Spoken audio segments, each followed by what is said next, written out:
Breaking news. China, Hong Kong, దక్షిణ కొరియాలో తుఫాన్ బీభత్సం సృష్టించింది. అయితే వందలాది భవనాలు ధ్వంసమయ్యాయి. గంటకు 150 కిలోమీటర్ల వేగంతో ఈదురుగాలులు వీచాయి. హాంకాంగ్లో 400 విమానాలు రద్దయ్యాయి. తుఫాన్ బీభత్సానికి దక్షిణ కొరియాలో 17 మంది మృతి చెందారు. ముఖ్యంగా చైనాలోని పలు ప్రాంతాలను వైఫా తుఫాన్ అతలాకుతలం చేస్తుంది. హాంకాంగ్లో అతి భారీ వర్షాలు కుమ్మిస్తూ ఉన్నాయి.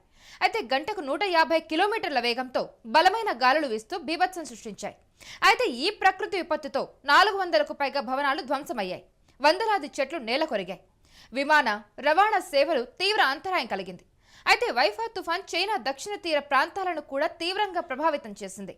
భారీ వర్షాలు, ఈదురు గాలులు విరుచుకుపడడంతో పెద్ద ఎత్తున ఆస్తి నష్టం జరిగింది.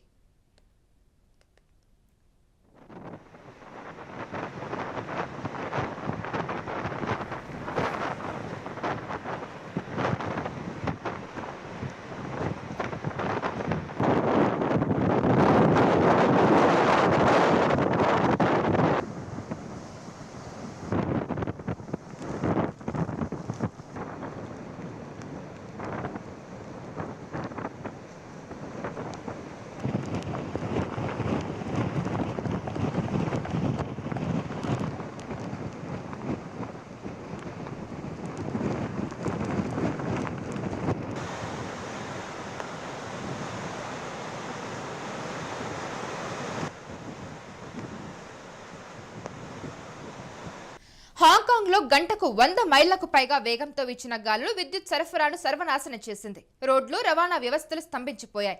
అయితే ప్రజా రవాణా సేవలు నిలిచిపోగా పాఠశాలలు, కాలేజీలను అధికారులు మూసివేశారు. ప్రజలు సురక్షిత ప్రాంతాలకు తరలి వెళ్లాలని, అనవసర ప్రయాణాలు చేయవద్దని హాంకాంగ్ అధికారులు హెచ్చరికలు జారీ చేయడం జరిగింది. అదే సమయంలో చైనా ఆర్థిక వ్యవస్థపైన తుఫాన్ ప్రభావం చూపించింది. ముఖ్యంగా హాంకాంగ్ వంటి అభివృద్ధి చెందిన నగరాల్లో భారీ బిల్డింగ్లు నేలమట్టమయ్యాయి.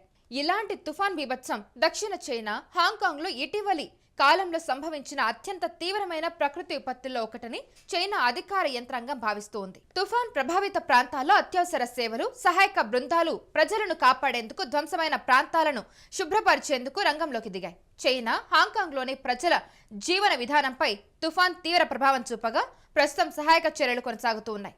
అటు వైఫా తుఫాన్ వియత్నాంకు కూడా చేరుకునే అవకాశం ఉందని అధికారులు హెచ్చరించారు.